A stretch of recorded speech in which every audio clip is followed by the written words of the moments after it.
بسم اللہ الرحمن الرحیم۔ جی سوال ہے، کیا کھانے کی چیزوں کو پھونکے مار کر کھانا کیا درست عمل ہے؟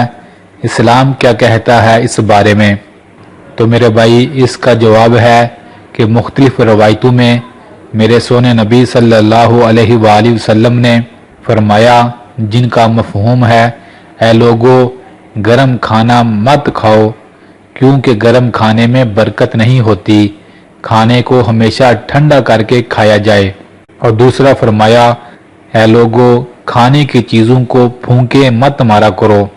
اکثر لوگ گرم گرم کھانے کو پکڑ کر منہ سے پھونکے مارتے ہیں، یا چائے پیتے وقت اکثر لوگ چائے کی پیالی میں پھونکے مار مار کر اسے پیتے ہیں۔ یہ بھی درست عمل نہیں، کیونکہ نبی صلی اللہ علیہ وآلہ وسلم نے منع فرمایا کہ کھانے کی چیزوں کو پھونکے مت مارا کرو۔ تیسری بات فرمائی، اے لوگو جب بھی کوئی چیز پیو تو برتن کے اندر سانسیں مت لیا کرو۔ اکثر لوگ پانی پیتے وقت یا کوئی بھی چیز پیتے وقت اسے منہ سے لگا کر اسی برتن میں سانسیں لیتے ہیں۔ دین اسلام نے اس سے بھی منع فرمایا ہے۔ تو میرے بھائیوں اور بہنوں، کتنی آسان اور کتنی بہترین تین باتیں ہمارے نبی صلی اللہ علیہ وآلہ وسلم نے بتائی کہ کھانے کو ہمیشہ ٹھنڈا کر کے کھاؤ۔ گرم کھانے سے انسان کی زبان بھی جل جاتی ہے اور اس کی صحت کے لیے بھی بہتر نہیں۔ اتنا ٹھنڈا کر لیا جائے کہ انسان آرام سے کھا لے۔ اور دوسری بات فرمائی، اے لوگو پھونکے مار مار کر کسی بھی چیز کو مت کھاؤ۔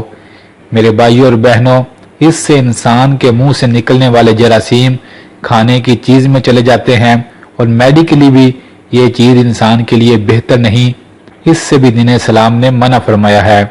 اور تیسرا فرمایا، اے لوگو کسی بھی چیز کو پیتے وقت اس برتن میں سانسیں مت لیا کرو۔ تو میرے بھائیوں اور بہنوں، کتنی خوبصورت باتیں ہیں۔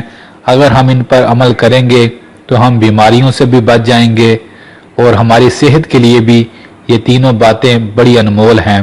خود بھی عمل کریں اور اپنے بچوں کو بھی یہ طریقہ سکھائیں تاکہ وہ کھانے کی چیزوں کو بہترین اور اچھے انداز سے کھائیں۔ اللہ سے دعا ہے، اللہ ہمیں سنت کے مطابق کھانا کھانے والا بنا دے، آمین۔ میرے بھائیوں اور بہنوں، اس ویڈیو کو ضرور شیئر کیجیے گا۔ بے شک دین کی بات دوسرے مسلمانوں تک پہنچانا بہت بڑا نیکی کا کام ہے۔ جزاک اللہ۔